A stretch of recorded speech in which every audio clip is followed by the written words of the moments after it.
Morning. Hey, Coach. How are you doing? Good. How are you? Good. Beautiful day. Yeah. So what was a hypothetical is now a reality. Oregon and Washington are coming with you. How do you feel about that? I don't know if they're coming with us. I think they're joining the Big Ten, but it's not like we were rallying the troops or anything. So. Okay. But you being a former coach at Oregon, how do you feel about them coming along to the Big Ten? Fired up for the Big 18. Okay.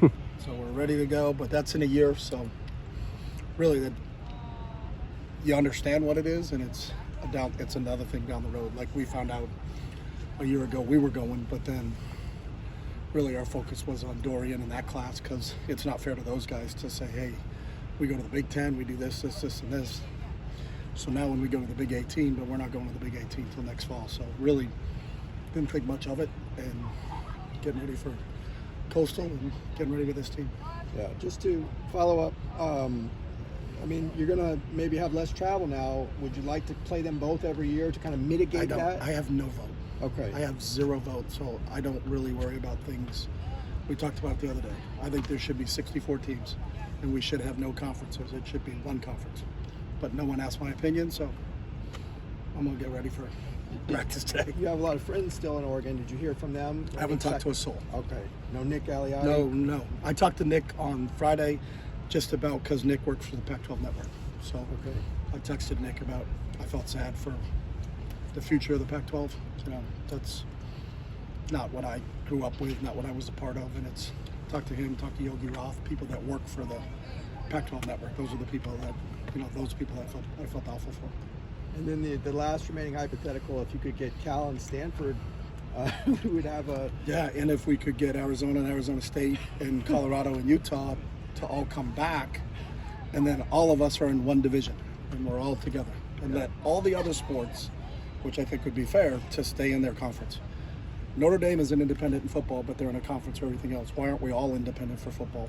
And take the 64 teams in Power 5, make that one division, take the 64 teams in Group of 5, make that another division. We play for a championship, they play for a championship, no one else gets affected. Our sport's different than everybody else. We only play once a week. Travel's not a big deal for football, but it is a big deal for other sports. So And then that's my theory. Yeah. And the very I last don't have a vote. very last question I'll ask about that. Some people are saying that with Oregon out of the Big Ten, you would have a recruiting advantage on the West Coast, particularly in those areas. Do you feel like that changes now with I don't Oregon? think the divisions have anything to do with it. If you want to know what's going on in recruiting right now, it's all NIL. So whoever has the most money is getting the most players. We saw Ale, taking part in individual Yeah. drills. What's it like to see him, now ramping Really up? happy for him. He's worked extremely hard in his rehabilitation and has done a fantastic job. I'm just, just continue to work, continue to follow the, what our protocols and what we're doing to get him back up and ramped up to speed. But it'll be really fun to get Ale back on the field. Are there any parallels to what, where he can maybe look at someone like Latu as an inspiration? I mean, that's a question for him. I think they're very different injuries. One's a foot, the other's a neck. But I think the fact that they both missed a significant amount of time, I'm sure they've shared that with each other. You saw Dante got the GoPro. Was there any significance to that? So what? The GoPro on his helmet in practice? I'm lost. The camera helmet that the one quarterback wears in practice? Oh. Dante was wearing it yesterday? He was? Okay. Any significance to that? What? You're getting really deep now. We have them on safeties and running backs, and I don't know the GoPro rotation, so Who determines that? I would guess the quarterback coach does. Is there any chance that you might get in that rotation? No, because I have ADD, so it would not be. There's a lot of. My head's moving in a lot of different directions, and I don't know if it's always in the right direction. So. The new offensive linemen that came in now, Kunta and Wiley. Yeah. How have they plugged in? What They have you seen both. from them? It's a good question. They've both done a really good job. They both have a really good understanding of football. So where they came from. So, they're obviously not freshmen coming in here. And when you start to talk about, some of the different type of looks they're getting, they understand it. The processing for them, and Raekwon O'Neal went through it a year ago, is just, you called it this where you were at your old school. We call it this, but they know what it is. Am I sliding with help inside? We call it this term. what was your term at your school, that term, and just trying to bridge that gap. That's usually the biggest thing when you have transfers that have played, because both of those guys have played in college football games and they got significant snaps in college football games. It's just a matter of getting comfortable more with our terminology and then how Coach Trev coaches it. But I think both of them are, just being around them, they're sharp, sitting in meetings with those guys and listening to them answer questions. They got a really good grasp of football. It's just trying to get the language down so that they don't have to think doing it. Would you say Wiley has some flexibility in being able to play guard and tackle from Yeah. what you've seen so far? I do. I think he could do both. I think Garrett can do both. They both got that flexibility. Ciale obviously can do both. Ciale has played tackle for us. Ciale has played guard for us. So we got a little bit more depth in terms of guys being able to move and play multiple positions in there. Kadir, we're going to leave at tackle right now. But Jake has taken reps at both so far. Ciale, Yeah. what's his time frame? He's training right now. He was He's out there the other okay. day. So He- they're not in team yet, but they're in Yeah. individuals and they're going to ramp up. So we're not going to take him on day one, throw him, hey, you're back. So you go through the whole thing. But they're doing the first part of practice right now. How key is he to playable depth? Because he has Yeah, played. very, very, very key. So I think Ciale has a huge upside as a football player. I think he could be a really special one in terms of his size, his strength, his knowledge, his toughness. He's another guy like Ale to be able to get him back because he missed a year would be really huge for us. So Dante Moore, who had made a point of saying he was staying off social media, went on Twitter to address rumors he was unhappy with his NIL situation. How much of a distraction is that for the team, and how unfortunate is it that a player feels compelled to respond to that kind of chatter? It's the first I've ever heard of it, so it's not a distraction to me. So I don't. Dante's awesome. That kid in this building every day has a real special effect on everybody. He seems like he's in the building 24/7, but he's really mature beyond his age. And I've told him this. I think he's a little bit of an old soul. He's really thankful for everything that's been given to him, and it's the same thing you've heard from everywhere he's been. I met a bunch of coaches from the All-American game that were on the opposing team, and they talked about Dante being in their hospitality suite with their kicker, their punter, their long snapper, just hanging out, and just what a great young man he is. And that's the same thing we've seen since he got here in January. So couldn't be more happy that he's here.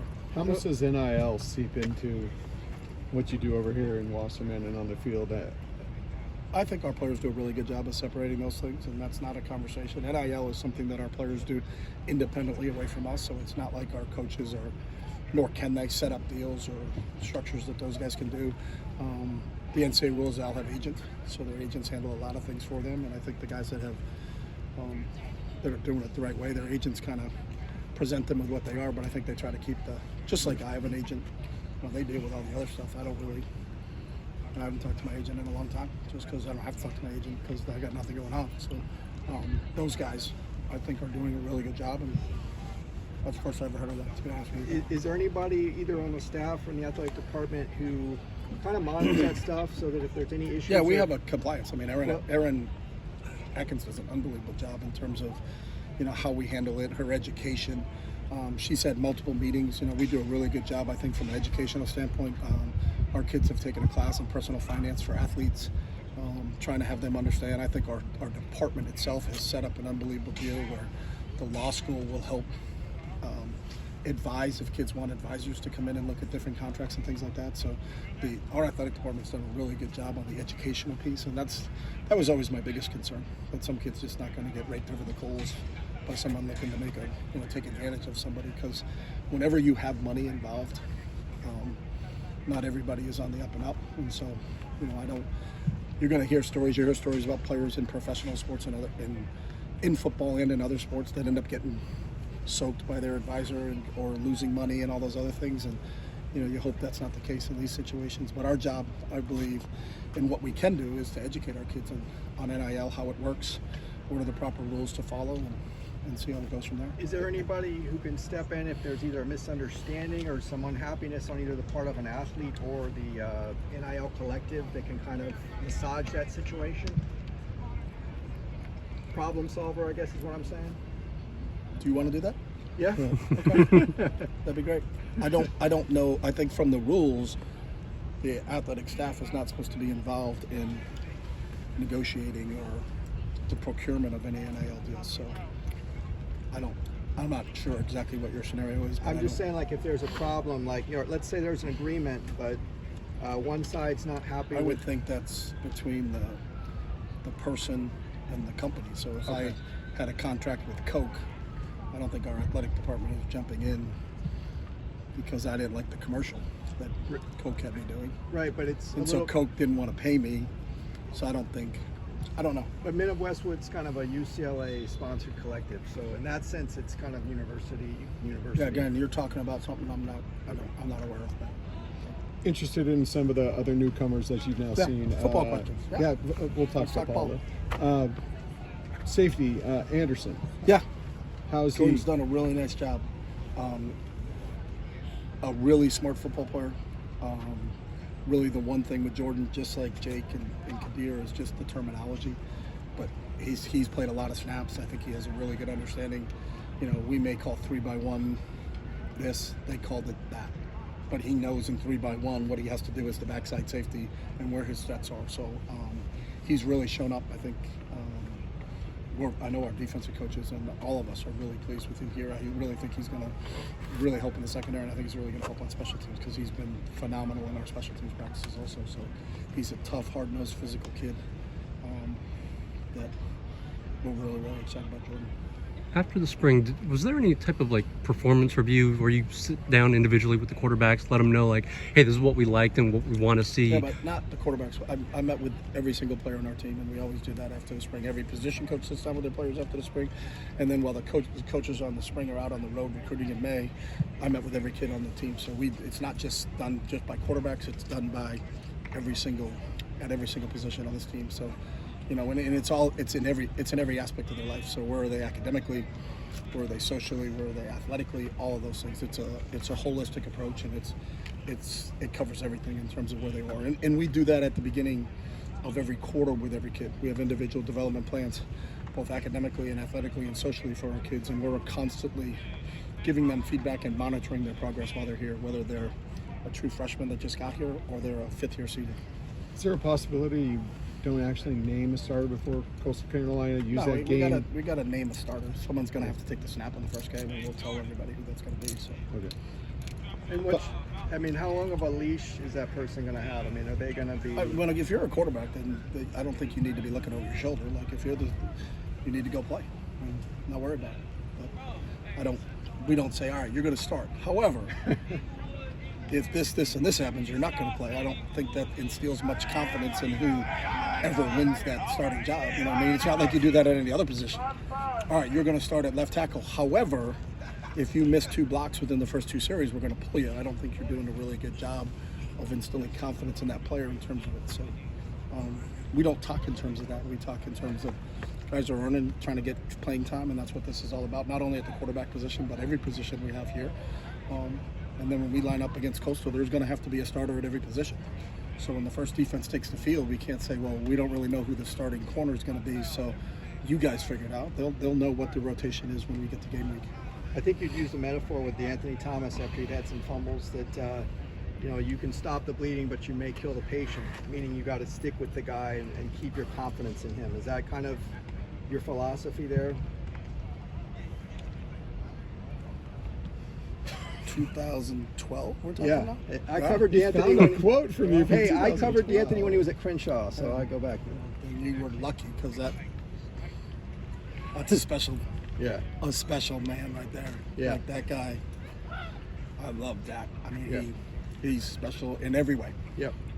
And a lot of fun. So I understood that, what that means. It means I think sometimes, this is not a game of perfect. And I don't think it ever will be. The game of football is not a game of perfect. If you're a quarterback, you are not going 20 for 20 and throwing a touchdown every single time. I think it's a game of resiliency more than anything, and I think it's the ability to bounce back when you don't make a play. And what is your attitude? And does the last play affect your next play? We try to get our kids to understand that at every single position that we play. So that's always been the case. So again, going back to your first question of, we're not telling player A, you're going to play this game, but here's your leash. That's just not how we operate. I think our players operate from a desire to excel, not a fear of failure. we learn from our mistakes, and that's how everybody learns. But we don't determine that if you make this mistake, you're out. That's just not how it is. Is it fair to say you'd also then just rule out openly splitting the reps in like a first game or We first? haven't had a conversation. I think you guys have thought about this way more than we've thought about this. So we're not even in this for a week yet. We started a week ago Wednesday. Today's Tuesday. So I know I say it a lot, but we just really want to have a good Tuesday. Coach, you should maybe think about it as much as we do. I'm working on my 64 team. Okay. Football's its own Okay, subject. You get were, back to us you were at 60 the other day. Yeah, now but you're then at I found out there were 64. 65 teams in Power 5, so just All right. make it even number of 64. All right. Well, But don't if you make us look at what ask. Notre Dame is independent in football, and they're in a Yeah. conference and everything else, and they make Yeah. it work. So there are a lot smarter people that can figure all that stuff out. But then put us all together geographically. So the Oregons, the Washingtons, the NorCals, and the SoCals, we're in the West Division. Figure it out. Don't make us ask them. When you figure it out, you need to tell us. I have it all figured out. Oh, all right. It just takes too long right now. Okay. We're going to concentrate on these guys. Okay. This is the most important thing right here.